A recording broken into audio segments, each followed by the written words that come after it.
Our lives literally can be a parable, a ministry that God can speak to the world through us. I want to talk to you tonight about singleness. The name of the series is Seasons. And the first thing I want you to understand is God can produce in any season of your life.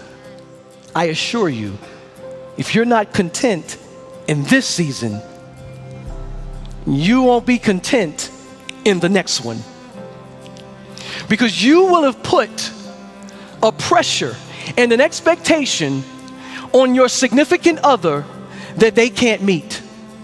It's one of the greatest temptations of singleness is that we're so busy, we so desperately want the one. And we put expectation that only he can meet on the one. And the one begins to crumble underneath. And they were never intended to meet those expectations. The first thing that devotion will produce or should produce in our lives is surrender. If I have completely given myself undivided devotion to the Lord, it's a picture of this. As I stand before God, I'm standing surrendered. You have all of me, God. Surrender, after surrender comes intimacy. Undivided devotion to the Lord will produce intimacy in your life. I'm not talking about intimacy with others, I'm talking about intimacy with God. From intimacy, if you spend enough intimate time with Jesus, there will be healing in your life.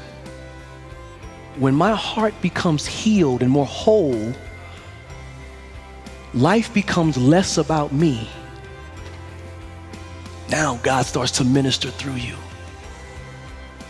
Other people become whole through your life. When you communicate with God and you spend time with the Lord, there's a skill that you need called listening.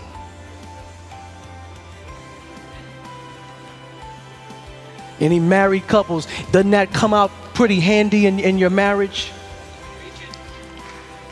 Don't you want the other person to listen more?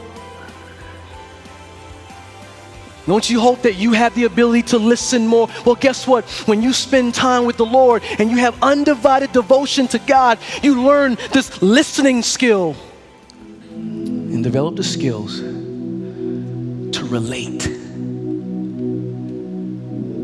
To relate. God, give me the humility to relate. Give me the compassion so that I can relate.